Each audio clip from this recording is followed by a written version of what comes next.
بغیر کہیں بھی چلی جاتی ہے، شوہر کے حکم کے بغیر کہیں بھی چلی جاتی. شوہر کام پہ نکلا، ادھر یہ نکل گئی، اس کے گھر بیٹھ، اس کے گھر بیٹھ، یہاں جا وہاں جا.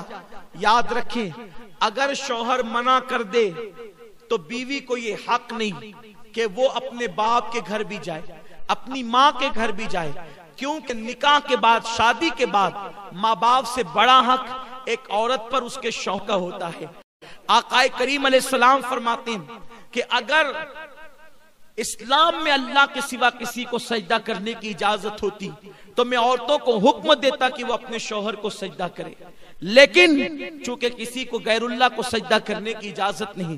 یہاں مجھے ایک حدیث پاک یاد آتی ہے، خواتین غور سے سنیں. آج کل اگر شوہر ماں باپ کے گھر نہ بھیجے، بہنوں کے گھر نہ بھیجے، شادی میں نہ بھیجے، تو عورتیں پنچایت بٹھا دیتی ہے کہ مجھے یہاں نہیں بھیجتے، وہاں نہیں بھیجتے، اور گھر کی عزت باہر آتی ہے. آئیے دل کے کانوں سے اس حدیث پاک کو سنیں.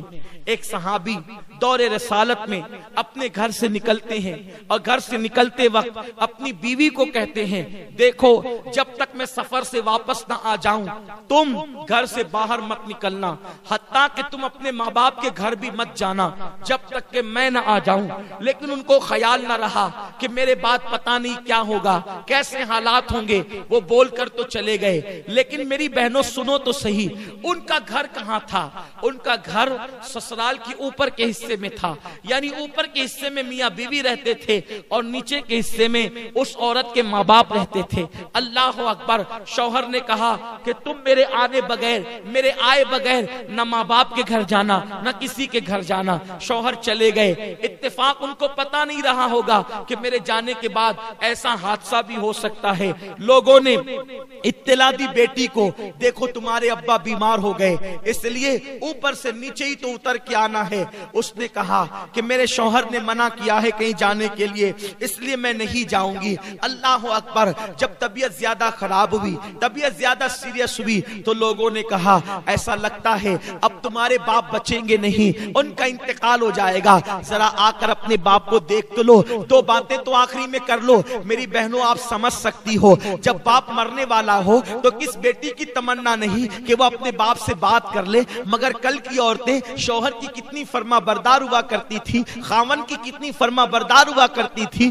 اس عورت نے کہا میں پہلے ایک کام کرتی ہوں، جب تک میں اللہ کے رسول سے اجازت نہ لے لوں، حضور جب تک اجازت نہیں دیں گے میں اپنے ماں باپ کے گھر نہیں جاؤں گی، کیونکہ میرے شوہر نے منع کیا ہے. اللہ اکبر. اس نے ایک شخص کو بھیجا کہ جاؤ اللہ کے محبوب سے پوچھو کہ کیا میرے شوہر نے منع کیا ہے گھر سے باہر نکلنے کے لیے، تو میں گھر سے باہر نکل کر اپنے باپ کی کو دیکھ سکتی ہوں، بیمار باپ کی عیادت کر سکتی ہوں. آقا کریم نے فرمایا تمہارے لیے بہتر یہ ہے کہ تم اپنے شوہر کی فرما برداری کرو اور اپنے باپ کو دیکھنے نہ جاؤ، تمہارے لیے افضل عمل یہی ہے. وہ عورت رک گئی. کتنی صبر والی عورتیں تھی اس دور کی. میرے پیارے آقا علیہ السلام کی کنیزوں، ایسا نہیں ہے کہ عورتیں کچھ بھی کرے جنت میں چلی جائے گی.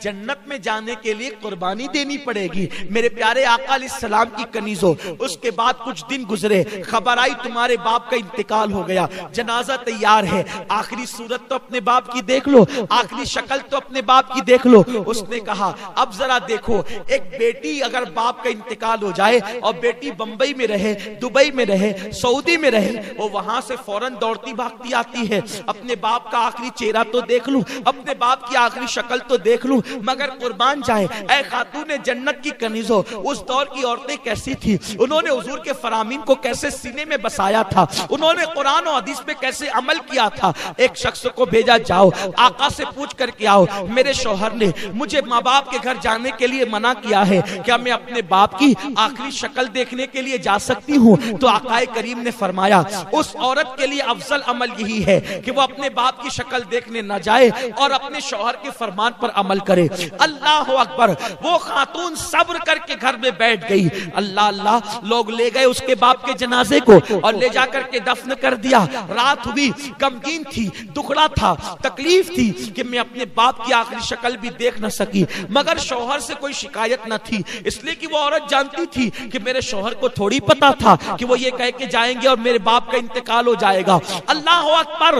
وہ روتے روتے سو گئی. رات میں خواب کیا دیکھتی ہے کہ اس عورت کے والد جنتی تاج پہن کر اور جنتی لباس پہن کر جنت کے باغ میں ٹہل رہے ہیں۔ اس عورت نے پوچھا بابا اللہ نے یہ مقام آپ کو کیسے عطا کر دیا؟ تو اس شخص نے جواب دیا بیٹی تو نے اپنے شوہر کی فرما برداری کی، اللہ کو تیری یہ ادا اتنی پسند آئی، میرے اللہ نے کہا تیری بیٹی کے نیک عمل کے صدقے جب میں نے تجھے جنت عطا کر دی۔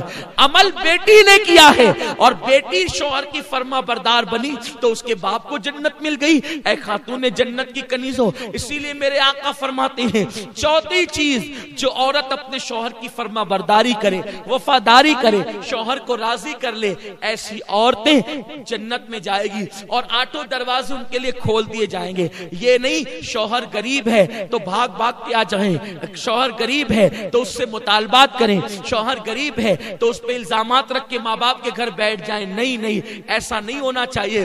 غریبی امیری لگی ہوئی ہے، دولت آج کسی کے آنگن میں ہے، کل کسی کے آنگن میں ہے۔ وفادار بیوی اللہ کی نظر میں بھی عزت پاتی ہے اور دنیا کی نظر میں بھی عزت پاتی ہے، دولت کی کوئی حیثیت نہیں ہے۔ ماں باپ نے جس گھر میں تمہیں بیاہ دیا اب اسی کے ساتھ اپنا نباہ کرو، دوسری طرف نظر مت کرو۔ اے خاتون جنت کی کنیزوں، چار چیزیں پیدا کر لو۔ پہلی چیز نماز کی پابندی، دوسری چیز رمضان شریف کے روزوں کی پابندی، تیسری چیز پردے اور حیا کی حفاظت اور چوتھی چیز شوہر کی فرما برداری۔ جب چار صفتیں تمہارے اندر پیدا ہو جائے گی تو تم خوش نصیب ہوگی، اللہ تمہارے لیے جنت کی آٹھوں دروازے کھول دے گا اور کہے گا جس دروازے سے چاہو جنت میں داخل ہو جاؤ۔ اللہ پاک آپ سب کو عمل کی توفیق دے۔ دوران گفتگو کوئی غلطی ہو تو اللہ معاف فرمائے۔ مجھے امید ہے آپ ان چار باتوں کو سیکھ کر جائیں گی اور آپ اس پر ضرور عمل کرے گی انشاءاللہ، اور وقت نکال کے نماز پڑھے گی انشاءاللہ، اور پردے کی پابندی کریں گی۔